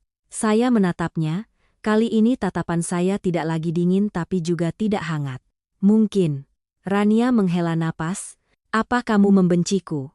Saya berpikir sejenak lalu menggeleng. Tidak. Hanya saja, kita tidak lagi berhubungan. Jawaban itu mungkin bukan yang dia harapkan. Dia diam sejenak lalu berdiri. Aku mengerti. Dia berjalan ke pintu, tapi sebelum pergi dia berbalik dan berkata, Banyu, ada hal-hal yang hilang bukan karena kita tidak cukup baik, tapi karena kita belum pada waktu yang tepat. Saya tidak menjawab. Saya tidak tahu apakah kalimat itu benar atau salah, tapi saya tahu jika saya terus hidup di masa lalu, saya akan kehilangan masa kini. Rania pergi, meninggalkan ruangan yang sunyi. Malam itu saya duduk sendirian memikirkan pertemuan tadi. Dulu, jika Rania kembali, mungkin saya akan goyah, akan ingin membuktikan sesuatu, atau setidaknya ingin menanyakan beberapa hal padanya. Tapi sekarang saya tidak lagi punya keinginan itu. Bukan karena saya lebih kuat, tapi karena saya sudah mengerti, ada orang yang masuk ke dalam hidup kita bukan untuk tinggal, tapi untuk mengajarkan kita sebuah pelajaran. Dan pelajaran terbesar yang Rania tinggalkan untuk saya adalah rasa takut. Sedangkan Senja, dia mengajari saya cara mengatasi rasa takut itu. Dua orang, dua peran yang berbeda, tapi keduanya perlu agar saya menjadi orang seperti hari ini. Sekitar seminggu setelah pertemuan dengan Rania, saya menerima pesan dari nomor tak dikenal. Mas Banyu, ini Senja. Saya menatap layar, jantung berdebar lebih kencang. Iya, ini aku. Balasan datang beberapa detik kemudian. Kamu sibuk? Aku ingin bertemu. Saya tidak bertanya alasannya. Boleh. Kamu di mana? Di taman dekat rumahku. Saya berdiri, mengambil kunci mobil. Sebelum keluar ruangan, saya bercermin sekali. Bukan untuk merapikan apa-apa, tapi untuk mengingatkan diri sendiri satu hal. Kali ini aku tidak boleh berbohong lagi. Karena ada kesempatan yang jika tidak dijaga dengan kejujuran, tidak akan ada yang kedua. Taman dekat rumah Senja tidak besar. Hanya sebuah lahan luas dengan beberapa bangku batu, beberapa pohon flamboyan yang sedang musim berbunga, dan sebuah jalan setapak berliku di sekitar kolam kecil. Sore itu tidak terlalu ramai, hanya ada beberapa orang tua yang berjalan pelan, beberapa anak kecil yang mengejar bola, dan beberapa pasangan yang duduk dengan jarak yang cukup agar tidak saling mengganggu. Saya datang 10 menit lebih awal dari waktu yang dijanjikan Senja. Bukan karena takut terlambat, tapi karena saya butuh sedikit waktu untuk menenangkan emosi. Meskipun sudah mempersiapkan diri, tapi saat tahu akan bertemu lagi dengannya, hati saya tetap tidak bisa setenang saat menghadapi pekerjaan. Saya memilih sebuah bangku batu di bawah pohon flamboyan, tempat yang bisa melihat ke arah pintu masuk. Angin bertiup sepoi-sepoi, beberapa kelopak bunga merah jatuh, diam seperti sesuatu yang akan berakhir tanpa suara. Sekitar 5 menit kemudian, saya melihat Senja masuk. Dia mengenakan gaun panjang berwarna krem, tangannya membawa tas kecil. Langkahnya masih sama, tidak tergesa-gesa, tidak lambat, tapi ada sesuatu yang lebih tenang dari sebelumnya. Saat melihat saya, dia mengangguk pelan, tidak tersenyum tapi juga tidak menghindari tatapan. Saya berdiri, kamu sudah datang. Iya, dia duduk di bangku batu, saya juga duduk, menjaga jarak yang cukup, tidak sedekat dulu, tapi juga tidak sejauh orang asing. Beberapa saat kemudian, Senja membuka pembicaraan. Bagaimana kabarmu akhir-akhir ini? Baik, jawabku. Lalu bertanya balik, kamu? Aku juga baik. Jawaban singkat tapi bukan sebuah penghindaran, melainkan belum siap untuk banyak bicara. Saya mengerti jadi tidak bertanya lebih lanjut. Angin meniup beberapa helai rambut Senja. Dia menyibakkannya dengan tangan. Gerakan yang sangat familiar. Tapi kali ini saya tidak berani menatapnya lama. Mas Banyu, katanya dengan suara tenang. Aku mengajakmu ke sini, bukan untuk langsung kembali. Saya mengangguk. Aku mengerti. Aku hanya ingin memperjelas beberapa hal. Iya. Dia melihat ke arah kolam, di mana ada beberapa riak air. Setelah pertemuan di kafe, aku pulang dan berpikir banyak. Aku berpikir tentangmu, tentang diriku, tentang apa yang telah terjadi. Dia berhenti sejenak lalu melanjutkan. Aku sadar aku tidak bisa menyangkal apa yang telah kamu lakukan untukku. Tapi aku juga tidak bisa melupakan caramu memulai hubungan ini. Saya mendengarkan tanpa menyela. Aku pernah berpikir jika seseorang benar-benar tulus mencintaiku, mereka tidak akan menyembunyikan hal sepenting itu dariku. Tapi belakangan aku berpikir lagi, mungkin kamu menyembunyikannya. Bukan karena kamu ingin menipu, tapi karena kamu takut. Saya menatapnya. Aku memang takut. Aku tahu. Senja mengangguk. Tapi ketakutanmu menjadi luka bagiku. Kalimat itu membuat saya tidak bisa membantah. Saya hanya bisa mengakui. Maafkan aku.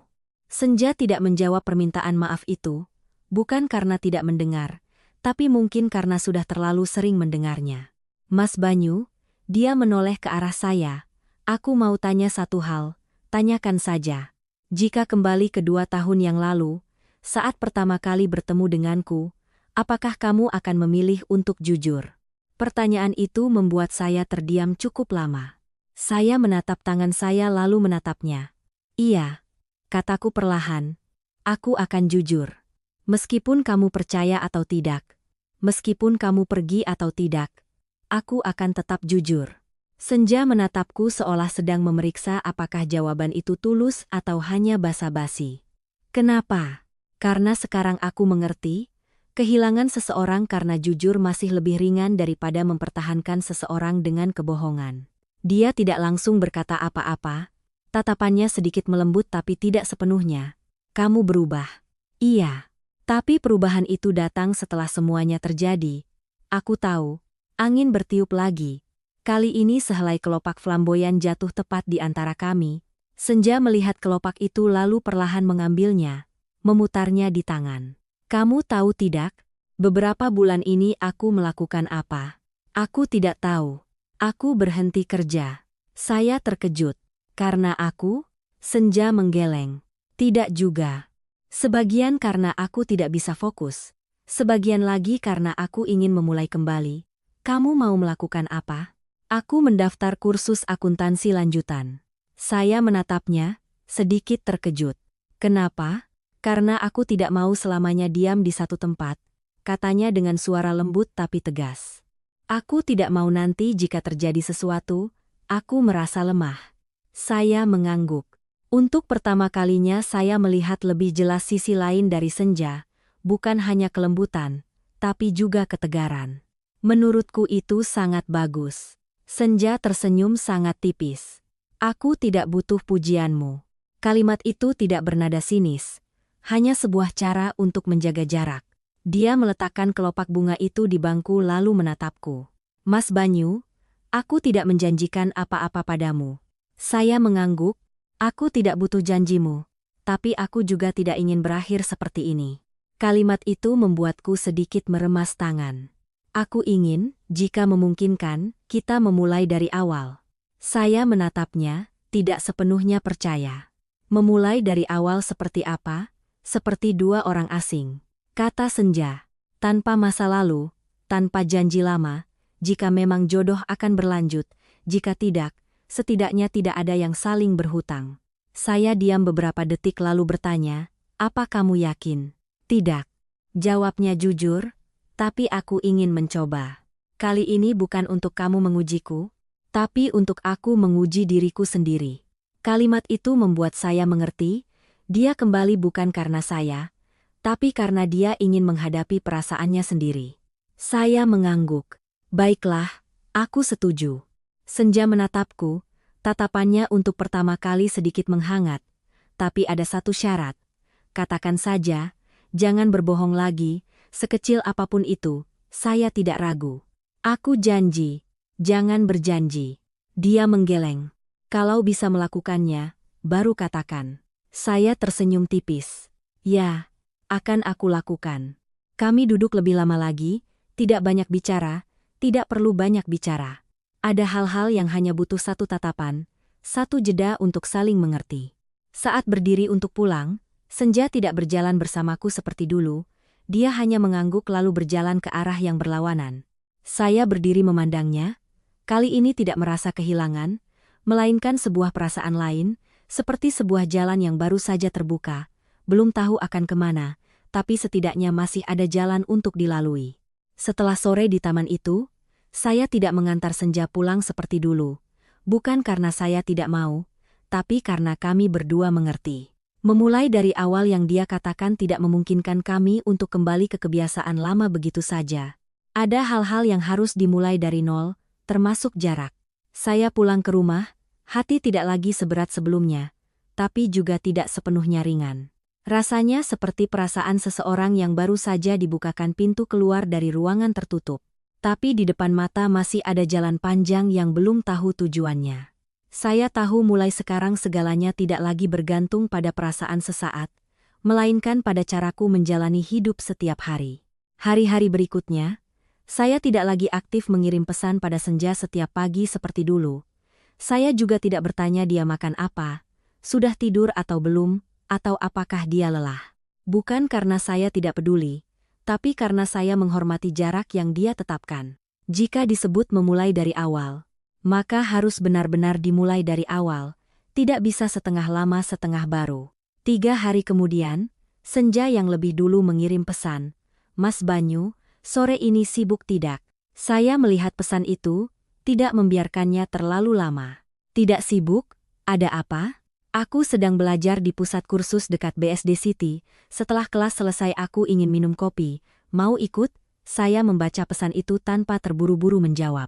Bukan karena ragu, tapi karena saya ingin memastikan saya tidak membawa harapan lama ke dalam ajakan ini. "Boleh, kirim alamatnya." Balasan datang sangat cepat. Sore itu saya datang 10 menit sebelum waktu yang dijanjikan, berdiri di depan pusat kursus akuntansi yang Senja sebutkan. Gedungnya tidak besar, papan namanya sederhana. Di depannya ada beberapa sepeda motor yang diparkir berdekatan. Orang-orang yang keluar masuk kebanyakan mahasiswa atau pekerja, membawa buku catatan, tatapan mereka sedikit lelah tapi masih bersinar karena ada tujuan di depan. Senja keluar bersama beberapa teman sekelasnya. Saat melihat saya, dia sedikit tertegun sejenak lalu berpamitan pada teman-temannya dan berjalan ke arah saya. "Sudah datang." "Iya." Dia mengenakan kemeja putih, tangannya memeluk map dokumen, rambutnya diikat rendah. Melihatnya seperti itu, saya tiba-tiba merasa jarak di antara kami bukan lagi kaya atau miskin, melainkan dua orang yang sedang berusaha melanjutkan hidup dengan cara masing-masing. "Jalan kaki ke kafe sebelah sana ya," kata Senja, menunjuk ke sebuah kafe kecil beberapa puluh meter dari sana. Ya, kami berjalan berdampingan, tidak bergandengan tangan, tidak bersentuhan, masing-masing menjaga jarak tapi tidak jauh. Kafe tidak ramai. Kami memilih meja dekat jendela. Senja memesan es teh leci. Saya tetap dengan kopi hitam. Beberapa saat kemudian, dia membuka map dokumennya dan meletakkannya di atas meja. Aku baru selesai belajar bagian ini, susah sekali. Saya melihat angka-angka, tabel, dan rumus. Saya bukan akuntan, tapi saya mengerti perasaan memulai sesuatu yang baru. Kalau susah, belajarnya pelan-pelan, tidak ada yang langsung bisa. Senja tersenyum tipis, "Kata-katamu mirip dosenku." "Dosenmu bilang apa?" "Bilang kalau langsung terasa mudah, mungkin belajarnya salah." Saya ikut tersenyum, masuk akal. Percakapan dimulai dari hal-hal yang sangat biasa seperti itu. Tidak mengungkit masa lalu, tidak membicarakan apa yang telah terjadi, hanya dua orang yang duduk bersama, berbicara seperti orang yang baru kenal, tapi dengan lapisan kenangan di bawahnya. Beberapa saat kemudian, Senja menatapku, "Akhir-akhir ini sibuk seperti dulu, masih menyembunyikan sesuatu?" Pertanyaan itu datang tiba-tiba tapi tidak membuat saya tidak nyaman. Tidak, sepertinya tidak. Senja mengangguk tanpa bertanya lebih lanjut, tapi saya tahu dia sedang mengamati, bukan dengan kecurigaan, melainkan dengan kehati-hatian. Mas Banyu, lanjutnya. Aku mau tanya satu hal lagi. Iya. Apa kamu merasa aku berubah? Saya menatapnya, tidak terburu-buru menjawab. Ada? Berubah bagaimana? Kamu lebih kuat. Senja sedikit terkejut. Aku kira kamu akan bilang aku lebih dingin. Dari luar mungkin, kataku, tapi di dalam, aku melihatmu lebih jelas. Dia diam beberapa detik lalu tersenyum tipis. Aku juga merasa begitu. Percakapan tidak berlangsung terlalu lama. Setelah sekitar 1 jam, Senja melihat jam. Aku harus pulang. Besok masih harus belajar pagi. Ya, saya tidak menawarkan untuk mengantarnya pulang. Tapi saat berdiri, dia bertanya, apa searah? Saya mengerti maksudnya. Iya, kami berjalan ke tempat parkir. Saya membukakan pintu untuknya tapi tidak menyentuh tangannya seperti dulu.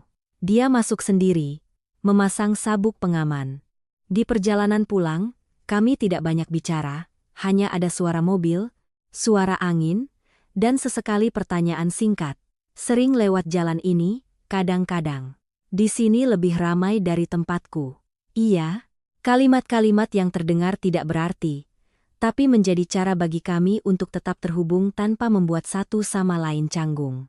Saat mobil berhenti di depan gang rumah Senja, dia melepaskan sabuk pengaman dan menoleh ke arah saya. Terima kasih ya. Sama-sama. Dia membuka pintu, turun, lalu berdiri sejenak. Mas Banyu, ya? Aku tidak tahu hubungan ini akan kemana, katanya dengan suara pelan. Tapi aku merasa tidak lagi takut seperti dulu. Saya menatapnya, aku juga. Senja mengangguk lalu berbalik dan masuk ke gang yang familiar. Saya duduk di dalam mobil, memandangnya sampai dia hilang. Tidak ada perasaan menyesal, tidak ada harapan yang terlalu besar. Hanya sebuah ketenangan yang belum pernah saya rasakan sebelumnya. Saya mengerti memulai kembali bukanlah kembali ke titik awal, melainkan melanjutkan dari tempat kita berdiri sekarang. Tapi dengan cara pandang yang berbeda. Dan kali ini saya tidak terburu-buru, pertemuan-pertemuan selanjutnya antara saya dan Senja tidak lagi canggung seperti di awal, tetapi juga tidak seakrab dulu. Kami menjaga ritme yang pas, tidak ada yang melangkah terlalu cepat, juga tidak ada yang mencoba menarik yang lain lebih dekat. Setiap pertemuan seperti sebuah ujian kecil, bukan untuk menguji satu sama lain, melainkan untuk melihat seberapa banyak kami telah berubah. Senja tetap melanjutkan kursusnya. Dia lebih rajin dari yang saya kira.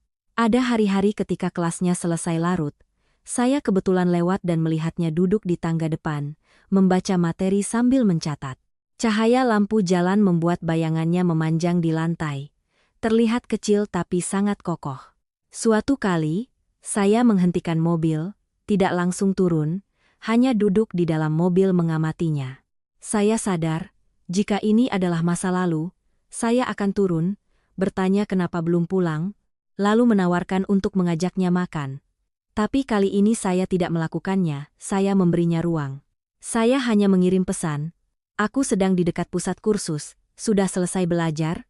Sekitar 1 menit kemudian, dia membalas, sudah selesai, sedang mengulang materi.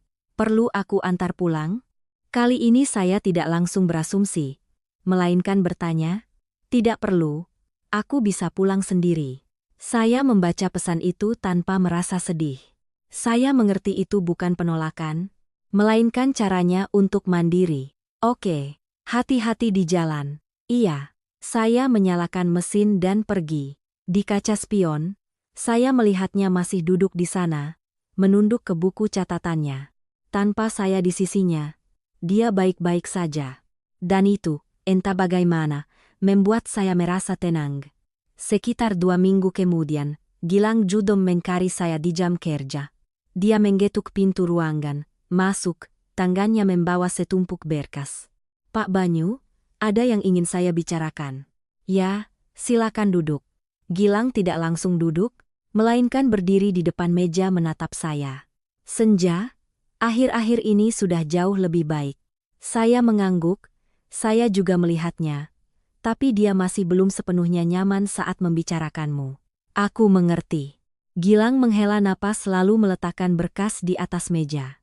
Saya tidak akan ikut campur urusan kalian berdua, katanya. Tapi saya ingin kamu tahu satu hal. Saya mendengarkan. Dia tidak selemah yang kamu kira, tapi juga tidak sekuat yang kamu lihat. Kalimat itu membuat saya terdiam.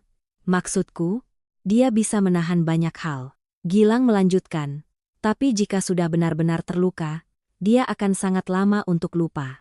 Saya mengangguk, saya tidak berharap dia lupa. Saya hanya berharap ada kesempatan untuk memperbaiki. Gilang menatap saya. Kali ini tatapannya tidak lagi penuh curiga seperti dulu, tapi juga belum sepenuhnya percaya. Apa kamu yakin tidak akan mengulangi kesalahan yang sama? Saya tidak langsung menjawab. Tidak ada yang bisa yakin, kataku, tapi saya tahu saya tidak akan sengaja mengulanginya. Gilang mengangguk pelan. Baiklah. Dia berbalik, tapi sebelum keluar pintu, dia berhenti. Orang tuaku ingin bertemu denganmu. Saya mengangkat kepala. Kapan? Akhir pekan ini. Saya tidak bertanya alasannya. Saya tahu itu bukan pertemuan biasa. Setelah semua yang terjadi, pertemuan ini bisa jadi untuk mengevaluasi, menanyai, atau untuk mengambil sebuah keputusan. Baiklah, saya akan datang. Gilang mengangguk lalu keluar. Saya duduk kembali, hati tidak setegang sebelumnya tapi juga tidak bisa dibilang ringan. Kali ini saya datang bukan lagi sebagai seorang karyawan biasa. Saya datang dengan semua yang saya miliki, dan juga harus menghadapi semua yang telah saya lakukan. Akhir pekan, saya datang ke rumah Senja tepat waktu. Gangnya masih sama, rumahnya masih sama, tapi perasaan saat melangkah masuk benar-benar berbeda. Tidak ada lagi kegugupan seperti pertama kali, melainkan sebuah kesiapan mental yang jelas. Ibu Senja membuka pintu. Beliau menatap saya tidak tersenyum seperti dulu tapi juga tidak dingin. Masuklah, nak. Iya, Bu. Saya masuk, menyapa ayah Senja yang sedang duduk di ruang tamu. Selamat siang, Pak. Beliau mengangguk. Duduklah. Senja keluar dari kamar, dia menatap saya, tatapannya tidak menghindar, tapi juga tidak akrab, hanya sebuah anggukan ringan. Gilang duduk di kursi sebelahnya, diam. Suasana di ruangan tidak tegang tapi juga tidak nyaman. Rasanya seperti sebuah pembicaraan di mana semua orang tahu ada hal yang perlu dibicarakan tapi belum ada yang memulai. Ayah Senja membuka suara lebih dulu. Banyu, waktu itu kamu datang, segalanya tidak berjalan baik. Hari ini, Bapak ingin mendengarmu. Saya mengangguk. Iya, Pak. Coba katakan yang sebenarnya pada Bapak. Beliau menatap lurus ke arah saya. Kamu mendekati Senja karena apa? Pertanyaan sederhana tapi tidak mudah dijawab. Awalnya, kataku perlahan, saya tidak tahu siapa Senja. Saya hanya bertemu dengannya di sebuah minimarket. Saya merasa dia berbeda. Berbeda bagaimana?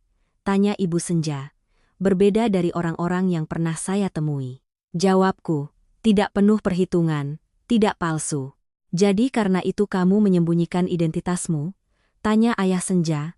Saya tidak menghindar. Iya, Pak. Apa kamu tidak berpikir itu tidak adil untuknya? Iya, Pak. Saya berpikir begitu, tapi saat itu saya egois. Ayah Senja mengangguk, tidak langsung berkata apa-apa. Sekarang, apa kamu masih egois? Saya menatap beliau. Saya tidak berani bilang tidak lagi, tapi saya sedang berusaha memperbaikinya. Seluruh ruangan hening beberapa detik. Ibu Senja menatap saya, suaranya lebih lembut. Kamu tahu tidak? Senja dari kecil hidup sederhana, dia tidak banyak menuntut, tapi sekali dia percaya pada seseorang, dia akan percaya sepenuhnya. Saya menunduk. Iya, Bu, saya tahu. Jadi apa yang akan kamu lakukan agar dia percaya lagi? Pertanyaan ini sudah sering saya tanyakan pada diri sendiri. Saya tidak akan memaksanya untuk langsung percaya lagi. Kataku, saya hanya ingin melakukan yang benar mulai sekarang. Jika dia melihatnya, dia akan percaya. Jika tidak, saya akan menerima. Ayah Senja menatap saya sangat lama, seolah sedang menimbang. Apa kamu pikir jika Bapak tidak setuju? Kamu akan melakukan apa? Saya tidak ragu. Saya akan tetap menghormati keputusan Bapak, tapi saya tidak akan menyerah. Jawaban itu membuat seluruh ruangan hening sekali lagi. Senja menatap saya, tatapannya sedikit berubah, tapi tidak jelas apa. Ayah Senja menghela napas panjang. Masalah ini bukan Bapak yang memutuskan sendiri. Ini masalah kalian berdua. Beliau menoleh ke Senja. Bagaimana menurutmu? Senja tidak langsung menjawab. Dia menatap tangannya lalu mengangkat kepala. Aku belum punya jawaban. Tidak ada yang memaksanya untuk bicara lebih lanjut. Tapi kalimat itu, bagi saya, sudah merupakan sebuah kesempatan. Setelah pembicaraan di rumah Senja hari itu, saya tidak tinggal lama. Bukan karena ingin mundur, tapi karena saya mengerti apa yang perlu dikatakan sudah cukup, sisanya bukan lagi soal kata-kata, melainkan soal waktu dan bagaimana setiap orang menghadapinya. Saya berpamitan pada orang tua Senja, mengangguk pada Gilang, lalu menatap Senja sejenak sebelum melangkah keluar pintu. Tatapannya tidak lagi sejauh hari-hari pertama, tapi juga belum kembali sehangat dulu. Rasanya seperti langit setelah hujan, sudah lebih cerah tapi masih menyisakan sedikit awan. Hari-hari berikutnya saya tidak banyak bertemu Senja. Bukan karena menghindar, tapi karena kami berdua punya kesibukan masing-masing. Dia melanjutkan kursusnya, saya melanjutkan pekerjaan. Tapi berbeda dari sebelumnya, kami tidak sepenuhnya terpisah. Sesekali Senja mengirim pesan menanyakan hal yang sangat sederhana. Sudah makan? Saya menjawab, sudah. Kamu? Aku juga sudah. Tidak banyak lagi, tapi cukup untuk menjaga seutas tali penghubung. Ada malam-malam saat saya sedang bekerja, ponsel menampilkan sebuah pesan. Mas Banyu, aku tidak bisa mengerjakan soal ini. Saya melihat foto soal yang dia kirim, membacanya sejenak lalu membalas dengan cara yang paling sederhana. Coba ikuti langkah ini. Senja tidak langsung membalas, tapi sekitar setengah jam kemudian akan ada pesan masuk, sudah bisa. Ya, hebat. Tidak hebat. Kamu menjelaskannya mudah dimengerti. Saya membaca pesan-pesan itu, jantung tidak berdebar kencang seperti dulu, tapi merasakan sebuah perasaan yang sangat aneh. Tenang tapi jelas, bukan cinta yang membara, melainkan sebuah perasaan yang sedang dibangun kembali dari fondasi. Suatu malam saat saya hendak mematikan komputer, Gilang menelepon. Mas Banyu, besok sibuk tidak? Ada apa? Senja ingin kamu ikut. Saya terdiam sejenak. Kemana? Rumah sakit. Saya tertegun. Ada apa? Bukan Senja, kata Gilang, tapi ibu. Saya berdiri. Ada apa? Sakit punggung ibu kambuh lagi. Dokter bilang harus diperiksa ulang. Besok jam berapa? Jam 7 pagi. Aku akan datang. Keesokan paginya saya datang ke rumah sakit lebih awal. Senja dan Gilang sudah ada di sana. Ibu Senja duduk di kursi, tangannya memegangi punggung, wajahnya sedikit meringis kesakitan. Ayah Senja berdiri di sebelahnya, raut khawatir tidak bisa disembunyikan. Saat melihat saya, Senja mengangguk.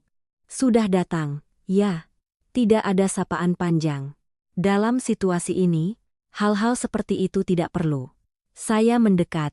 Sakit sekali, Bu? Ibu Senja tersenyum paksa. Biasa saja, Nak. Sudah tua? Sakit sedikit wajar. Saya tahu kata biasa saja dari orang tua biasanya untuk menenangkan anak-anaknya. Kami bersama-sama mengurus administrasi, mengantar ibu masuk ke ruang periksa. Saya tidak melakukan hal yang istimewa, hanya berdiri di samping, membantu jika diperlukan.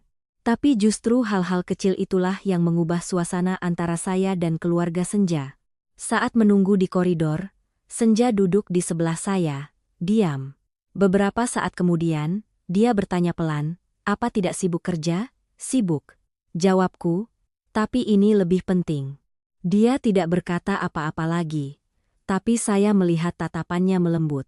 Setelah selesai diperiksa, dokter mengatakan ibu Senja menderita degenerasi tulang belakang, perlu perawatan jangka panjang, kombinasi obat dan fisioterapi. Bukan penyakit berbahaya, tapi juga tidak bisa dianggap remeh. Keluar dari ruang periksa, ayah Senja menghela napas. Pasti akan mahal ini. Gilang diam. Senja menunduk, raut khawatir terlihat jelas. Saya tidak langsung berkata apa-apa. Saya tahu dalam situasi ini, jika saya mengeluarkan uang, segalanya akan kembali ke masalah lama. Saya tidak bisa menggunakan uang untuk membantu begitu saja. Saya menoleh ke Gilang. Kamu tahu tempat perawatan yang bagus? Gilang berpikir sejenak. Ada satu pusat fisioterapi di Jakarta Selatan, tapi biayanya mahal. Aku tahu tempat itu, kataku. Biar aku yang urus. Gilang menatap saya tanpa berkata apa-apa. Saya menoleh ke ayah Senja. Pak, jika Bapak setuju, saya akan mengantar Ibu Jenga untuk dirawat. Saya punya kenalan, bisa mengatur jadwal dan mengurangi biaya. Saya tidak mengatakan, biar saya yang tanggung semua, melainkan mengurangi biaya. Bukan karena saya pelit, tapi karena saya tidak ingin membuat mereka merasa berhutang budi. Ayah Senja menatap saya sejenak lalu mengangguk. Kalau begitu, Bapak titip ya, Nak. Iya, Pak. Senja menatap saya. Tatapannya sedikit berbeda. Bukan rasa terima kasih, melainkan sebuah pengakuan. Hari-hari berikutnya, saya bersama Gilang mengantar Ibu Senja untuk perawatan. Setiap kali, saya tidak banyak bicara, hanya melakukan apa yang perlu dilakukan, membuat janji, mengantar, menunggu, lalu mengantar pulang. Ada saat-saat menunggu, Senja akan menanyakan beberapa hal. Apa tidak lelah? Tidak. Kamu melakukan ini untuk apa? Saya tidak langsung menjawab, karena aku mau. Dia menatap saya tanpa bertanya lebih lanjut. Suatu sore setelah mengantar ibu pulang, Senja berdiri di depan pintu, tidak langsung masuk. Mas Banyu, ya, terima kasih ya, tidak perlu. Aku serius, katanya. Kali ini aku tidak berpikir kamu melakukan ini untuk menebus kesalahan. Saya menatapnya. Lalu apa yang kamu pikirkan? Aku pikir kamu melakukannya karena kamu ingin melakukannya. Saya mengangguk. Benar. Senja diam sejenak lalu berkata, kamu tahu perbedaan terbesar antara dulu dan sekarang? Aku tidak yakin. Dulu aku melihatmu baik, katanya. Sekarang aku melihatmu tulus. Kalimat itu membuat saya terdiam. Mungkin ini pertama kalinya saya tidak perlu membuktikan apa-apa. Hanya perlu menjadi diri sendiri. Setelah ucapan Senja hari itu, saya tidak langsung membalas. Bukan karena tidak ada yang ingin dikatakan, tapi karena saya tahu ada hal-hal yang jika diucapkan akan kehilangan maknanya sendiri.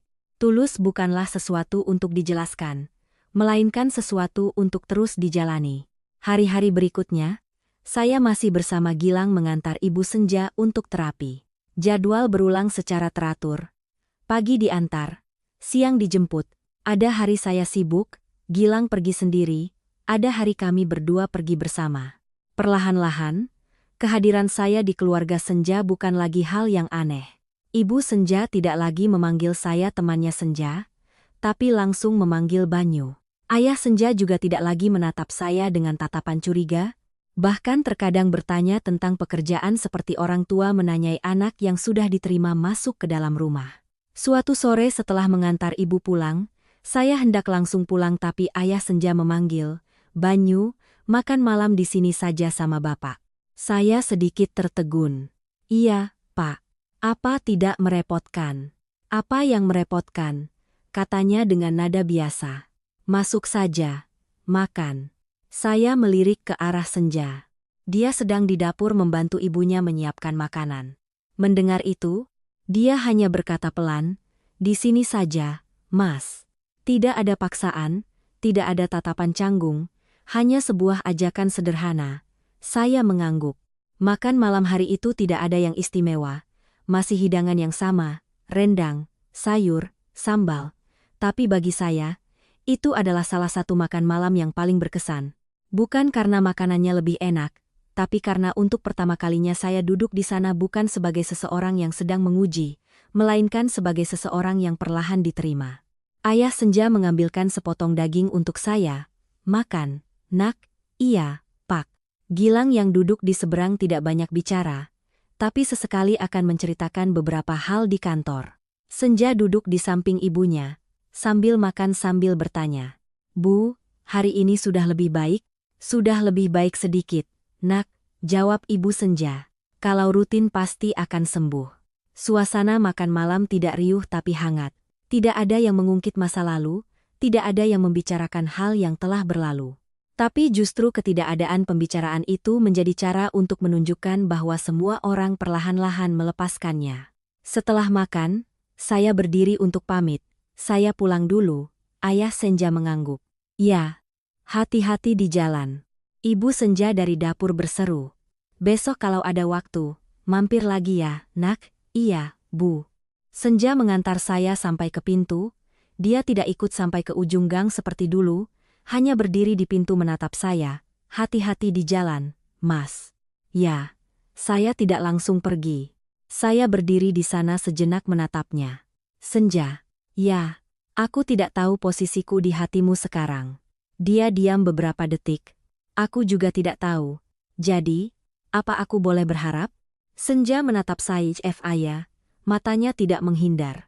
Kamu boleh berharap, katanya, tapi jangan terburu-buru. Saya mengangguk. Ya, dia tersenyum kecil, senyum yang sangat tipis tapi cukup untuk membuat hatiku hangat. Pulanglah. Ya, Pigaga. Iya, katanya. Saya berbalik dan berjalan keluar dari gang. Kali ini saya tidak menoleh ke belakang, bukan karena tidak mau, tapi karena saya tahu, ada hal-hal yang tidak perlu dilihat untuk tahu bahwa itu masih ada. Waktu berlalu beberapa bulan, kondisi Ibu Senja perlahan membaik, tidak lagi perlu terapi setiap hari, hanya kontrol rutin. Senja juga menyelesaikan kursusnya, mulai mencari pekerjaan di perusahaan baru. Dia lebih sibuk tapi tetap menjaga komunikasi dengan saya. Tidak banyak, tapi rutin. Suatu malam saat saya di kantor, Senja mengirim pesan, Mas Banyu, aku diterima kerja. Saya membaca pesan itu, langsung menelepon. Selamat ya. Di seberang telepon, saya bisa mendengar dengan jelas tawanya. Aku juga tidak menyangka akan diterima. Kamu pantas mendapatkannya. Kamu sibuk? Aku ingin mentraktirmu makan. Aku tidak sibuk. Kami janjian di sebuah warung makan kecil. Bukan tempat mewah, hanya warung yang pernah kami datangi beberapa kali sebelumnya. Saat saya tiba, Senja sudah duduk di sana. Dia mengenakan kemeja biru muda, rambutnya tergerai, wajahnya lebih cerah dari sebelumnya. Sudah datang. Ya, kami memesan makanan. Suasananya lebih santai dari sebelumnya. Senja bercerita tentang wawancaranya, tentang pertanyaan-pertanyaan yang dia jawab, tentang perasaan gugup saat menunggu hasilnya. Saya duduk mendengarkan, sesekali menimpali. Di tengah-tengah makan, Senja tiba-tiba bertanya, Mas Banyu, ingat tidak pertama kali kita makan di sini? Ingat. Waktu itu kamu pesan apa? Aku pesan mie goreng. Kamu pesan nasi ayam. Dia tertawa. Kamu ingat semuanya. Ya. Dia diam sejenak lalu berkata, waktu itu aku pikir kamu orang yang sangat biasa. Saya ikut tersenyum tipis. Aku juga berpikir aku orang biasa. Sekarang aku masih ingin menjadi orang biasa. Senja menatap saya, matanya melembut. Aku pikir kamu bisa. Sebuah jeda singkat berlalu, tidak berat, tidak canggung, hanya sebuah jeda yang nyaman. Mas Banyu, lanjut Senja, suaranya melambat, aku rasa kita tidak perlu memulai dari awal lagi. Saya menatapnya, maksudmu? Maksudku, kita lanjutkan saja. Saya tidak langsung mengerti. Lanjutkan bagaimana? Seperti dua orang yang sudah lebih saling mengerti, katanya. Bukan seperti dulu, tapi juga bukan seperti orang asing. Saya diam beberapa detik, lalu bertanya, jadi apa kamu masih takut? Senja berpikir sejenak, ada, katanya jujur, tapi tidak lagi takut padamu. Kalimat itu membuatku menghela napas lega yang tanpa sadar sudah kutahan begitu lama. Kalau kamu, dia bertanya balik, apa kamu masih takut? Saya menatapnya lalu menggeleng. Aku tidak takut kehilanganmu lagi. Kenapa? Karena aku tahu, kataku, jika aku kehilanganmu, itu karena aku tidak cukup baik, bukan karena dirimu. Senja tidak berkata apa-apa, hanya menatapku cukup lama lalu mengangguk pelan. Makan malam berakhir dengan damai, tidak ada pernyataan cinta, tidak ada janji-janji besar. Tapi kami berdua mengerti. Kami telah melewati jalan yang panjang, bukan untuk kembali ke titik yang sama, melainkan untuk berdiri di tempat baru yang lebih kokoh. Saat pulang, kali ini Senja tidak berhenti di pintu. Dia berjalan di sampingku, tidak bergandengan tangan tapi juga tidak ada lagi jarak. Dan aku tahu ada hubungan yang tidak perlu sempurna dari awal, asalkan cukup tulus untuk sampai ke akhir. Hadirin sekalian, cerita tadi terdengar seperti kisah cinta biasa dengan kesalahpahaman, luka, perpisahan, lalu kembali bersama. Tapi jika kita renungkan sejenak, kita akan melihat bahwa yang terpenting bukanlah kaya atau miskin, bukan identitas yang disembunyikan, melainkan cara manusia menghadapi kebenaran. Banyu tidak salah ketika ingin dicintai dengan tulus, tapi kesalahannya adalah mengambil jalan memutar. Dia memilih untuk menguji hati orang yang dicintainya tanpa menyadari bahwa cinta bukanlah sebuah ujian. Seseorang bisa melewati kesulitan, bisa menahan kekurangan, tapi sangat sulit untuk menerima kenyataan bahwa dirinya dijadikan bahan percobaan tanpa sepengetahuannya.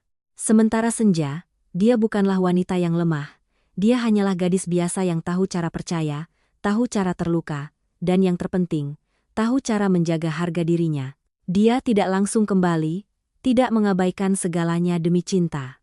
Dia memilih untuk mundur, berpikir, lalu melangkah maju perlahan. Justru ketenangan itulah yang membuat orang lain menghargainya. Ada satu hal yang sangat patut direnungkan. Kita sering berpikir bahwa cinta yang cukup besar akan menyelesaikan segalanya. Tapi sebenarnya, cinta saja tidak cukup. Harus ada kejujuran, harus ada kepercayaan, dan harus ada kedewasaan. Tanpa salah satu dari ketiganya, perasaan sedalam apapun suatu hari akan retak, tapi cerita ini tidak berakhir dengan kehilangan, melainkan dengan perubahan. Banyu belajar untuk hidup jujur, Senja belajar untuk melindungi perasaannya, dan keduanya bukan lagi orang yang sama seperti kemarin. Anda lihat, ada hubungan yang tidak perlu sempurna sejak awal. Asalkan cukup tulus untuk memperbaiki kesalahan, cukup sabar untuk menunggu, dan cukup lapang dada untuk saling memberi kesempatan, maka sejauh apapun tersesat, jalan pulang masih bisa ditemukan. Dalam hidup ini, yang menakutkan bukanlah salah mencintai, melainkan setelah terjatuh, kita tidak berani percaya lagi. Banyu berani memperbaiki, Senja berani membuka hati. Dan itulah akhir yang terindah. Jika Anda sedang dalam suatu hubungan, ingatlah untuk tidak saling menguji. Katakanlah yang sebenarnya selagi bisa. Karena ada kebohongan yang terlihat kecil, tapi saat pecah bisa menghancurkan seluruh bagian hidup. Cerita ini berakhir di sini, tapi pesannya mungkin masih akan tinggal di dalam diri kita masing-masing sebagai pengingat lembut. Untuk menjaga seseorang, jangan gunakan kecerdasan, gunakanlah ketulusan.